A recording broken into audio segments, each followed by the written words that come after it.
Hey, it's Erin, and I'm joined with Jericka Bezooyen from Onyx Realty Lethbridge, always serving the west side of Lethbridge to Coaldale and everywhere in between.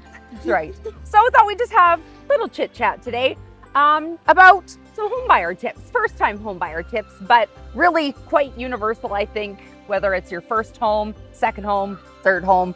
A lot of them are, applicable to anybody, I guess. Yeah. So what would you say is probably the most, important thing for a first-time home buyer? I think probably the most important thing anybody can do is probably get a pre-approval for your mortgage. Mm-hmm. So whether you're meeting with a mortgage broker or your bank, just knowing that dollar amount that you can get pre-approved for, so you know what price range you're looking in. It just helps narrow your search down quite a bit. Mm-hmm. You're not overspending, you're not underspending in a sense, and then you know how much you can afford monthly. When you take into account that there's a house involved, there's a lot of other things that cost a lot of money going into that as well, right? The inspection when you're buying a home, that costs money. And then of course, closing costs, so lawyer fees and everything, like insurance costs and all those types of things. Moving expenses, right? Yeah. I mean, yeah, you have to factor in. They add up too. Anything like that. So I mean, don't just go for the dollar amount that you see that house That's exactly cost. it. That's all it will be. Right? Don't go for sticker price. Yeah.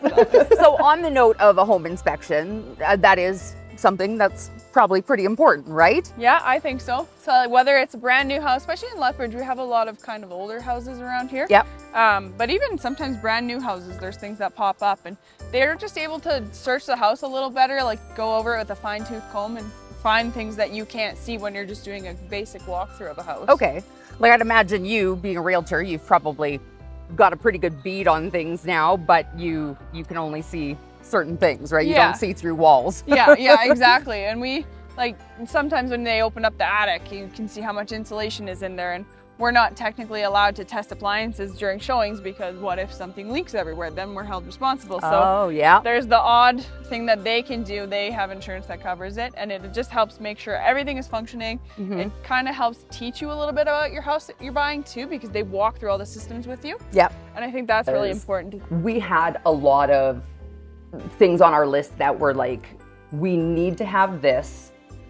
We are not looking at houses that don't have these things, right? Some first-time home buyers, if they're pre-approved for say $250 or $287, $275 or whatever, they're like, oh, we want a double attached garage, we want 5 bedrooms, we want this, we want this, we want this, and it's like, you can't exactly get that anymore. So Yeah. you kind of have to be realistic. Sometimes there has to be give and take, but a lot of people, it's like, okay, minimum we want 3 bedrooms, where we want yeah, like you said, a finished basement is great, or like usable play space for the kids. Mm-hmm. That's important too, and like off-street parking, so we don't have to worry about finding parking when we come home.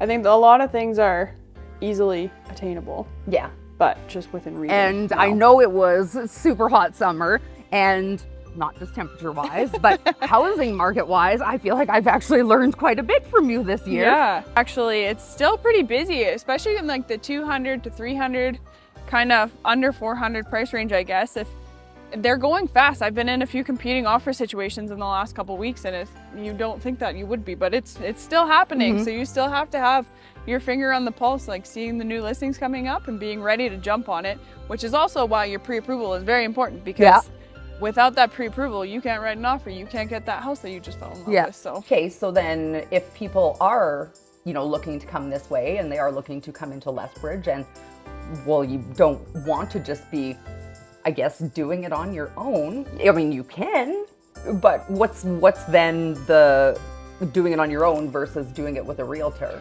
I think one of the most important things is we know our market. Like we have meetings every day, we talk about our market, talk about what's selling, talk about who has what coming up, and we just like kind of have your finger on the heartbeat, I guess, where it's like, hey, this listing's coming up, I know this will serve these clients, I'll send it to them.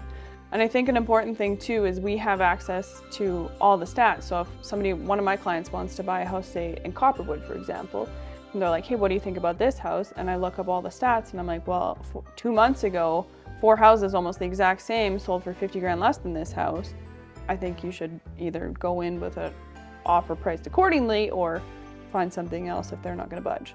And that's something that I can't just find doing it on my own. No. Right? Yeah. Okay. Those stats aren't always, well, they are it's not based on per house, it's kind of more on the area, whereas like I can look up specific addresses and stuff. There's obviously many reasons and benefits to using Yes. a realtor. So how can somebody get in touch with you directly to, you know, use you as a realtor? I mean, just call me, text me, email me, send me a message on Facebook or Instagram. Okay. And sometimes, obviously, I'm busy. I'm a person too, so. But I always, if you leave a message or send me a text message, I get back to you. Well, thanks for taking the time to come on a little walk with me. Thank Thought you. we'd just do it a little bit more casual today. Yeah, and beautiful fall day. I know.